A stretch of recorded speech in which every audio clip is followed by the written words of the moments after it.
Brooding পিরিয়ডে আপনার কোয়েল পাখির বাচ্চার যদি ঠান্ডা লেগে যায়, সেই ঠান্ডা থেকে নিউমোনিয়া পর্যন্ত চলে যায়, তাহলে সেই বাচ্চাগুলোকে বাঁচানো প্রায় অসম্ভব বললেই চলে। ভিডিওটি যদি ইনফরমেটিভ মনে হয় তাহলে অবশ্যই চ্যানেলটি সাবস্ক্রাইব করে পাশে থাকবেন। আসসালামু আলাইকুম। আজকে আমি কথা বলবো ব্রুডিং পিরিয়ডে কেনই বা কোয়েল পাখির ঠান্ডা লেগে যায়, সেই ঠান্ডা থেকে কিভাবে নিউমোনিয়া পর্যন্ত চলে যায় আর কীভাবে বুঝবেন যে আপনার কোয়েল পাখির নিউমোনিয়া হয়েছে।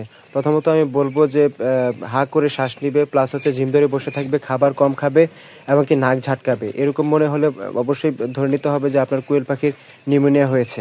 কেন নিউমোনিয়া হয়? প্রথম কারণ হচ্ছে সঠিক তাপমাত্রা মেনটেন না করা, অর্থাৎ আমাদের যে একটা নির্দিষ্ট তাপমাত্রা আছে 35 থেকে 36 ডিগ্রি, সেই তাপমাত্রা মেনটেন না করলে আপনার এই ঠান্ডাজনিত সমস্যার সম্মুখীন হওয়ার সম্ভাবনা থাকে। আবহাওয়াজনিত সমস্যা, অর্থাৎ দেখতে পেলেন যে সকালে একরকম আবহাওয়া, বিকালে আরেক রকম আবহাওয়া, সেই আবহাওয়া থেকেও কিন্তু এই সমস্যা তৈরি হতে পারে। সঠিক ভাবে ব্রুডিং সেট আপ না করা, অর্থাৎ আপনি যে ব্রুডিংটা করতেছেন সেটা যদি সঠিকভাবে মেনটেন না করে ব্রুডিংটা করেন, তাহলে সেই ব্রুডিং থেকেও কিন্তু ঠান্ডা লেগে যাওয়ার সম্ভাবনা থাকে। দূর থেকে বাচ্চা না, এটা হচ্ছে অন্যতম একটা কারণ। আমি ব্যক্তিগতভাবে মনে করি দূর থেকে আমি যতবারই বাচ্চা এনেছি এই সমস্যার সম্মুখীন হতে হয়েছে আমাকে। অর্থাৎ যারা দূর থেকে বাচ্চা নেবেন তারা অবশ্যই সাবধানে থাকবেন।